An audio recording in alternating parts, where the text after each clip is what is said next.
Ms. Hogan. Ms. Hogan. Safe Space Cafe.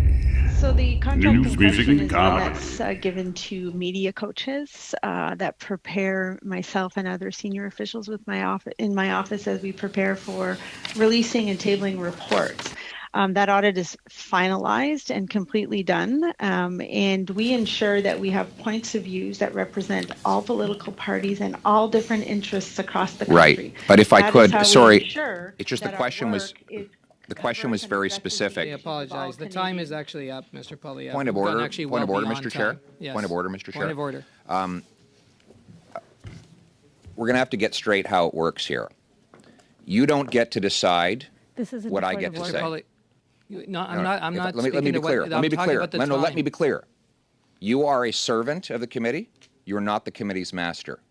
And you will not censor what members say on this committee or the questions that they ask. Point of order. Is that clear to you? Mr. Poilievre. I'm just asking if it's clear to you. We agreed on timings, and your time is well past the time. Right, because you interrupted me multiple times to try and censor my questions. That was taken into account, Mr. Poilievre.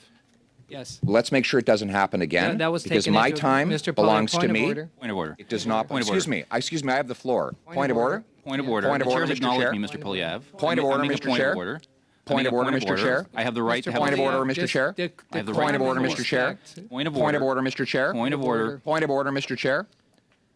Point of order.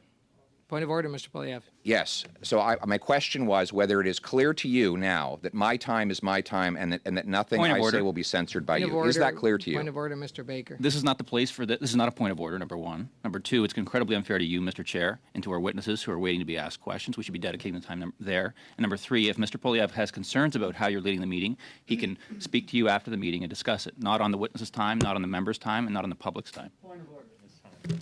Point of order, Mr. Stewart. The members of this committee are not here to be censored by the chair. We're here to ask questions. We have that right as elected officials. And this is just another example of liberal censorship. And everybody watching at home is going to realize that. Mr. Stewart, it's about timing. We went well beyond the time that the Conservatives had. Well beyond the time is what I can tell you. And that is, we are now moving to... Don't want women in the workplace. That's unacceptable.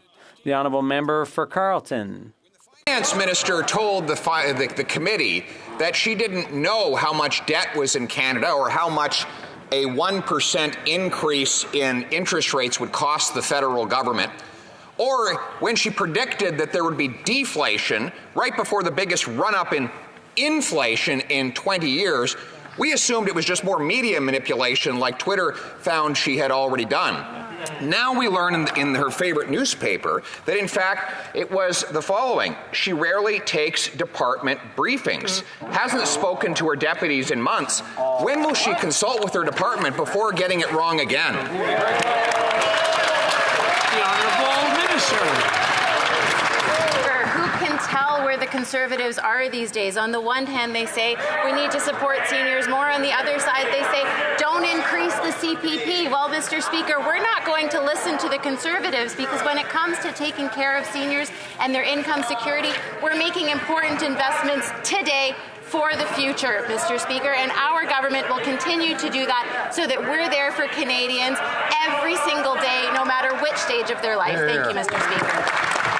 For Carleton. The only thing they're doing for seniors is driving up inflation to vaporize senior savings, increase the cost of home heating, and increase the cost of groceries by $1,000 a year. And what's the minister doing about it? Well, according to her favorite Liberal newspaper, not attending her briefings. In fact, she hasn't spoken to her deputies, many of her deputies, in months, and she's spending her time on political outreach, Mr. Speaker. When will this finance minister start doing her job rather than just passing the bill for her failures on to Canadians? Hear, hear. The Honourable Minister for Families. It's a little hard to take the member opposite seriously when he calls a child care agreement a slush fund, Mr. Speaker. What we know on this side of the House is that we're going to make investments that are going to make a difference for families. In fact, Mr. Speaker, we just announced a new child care agreement with New Brunswick today. The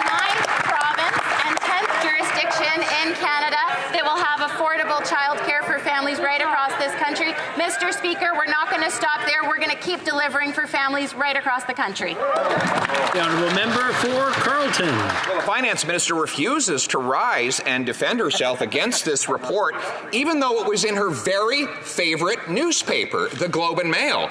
The Globe further says that her department is in total disarray. This while inflation is at a 2-decade high. We have a housing bubble that could lead to a housing crash, and the national debt is over $1 trillion. So before she causes inflation to gallop further and costs of living higher on Canadians, will she stand and commit that she will get a handle on her department and get back to work? The honourable Minister for Tourism. Mr. Speaker, we are working hard to make the lives of Canadians more affordable. We have a fantastic announcement today on childcare deal signed in New Brunswick that is good for New Brunswickers, it's good for Canadians, and yet yesterday the member for Carleton called accessing childcare like putting your hand in a slush fund.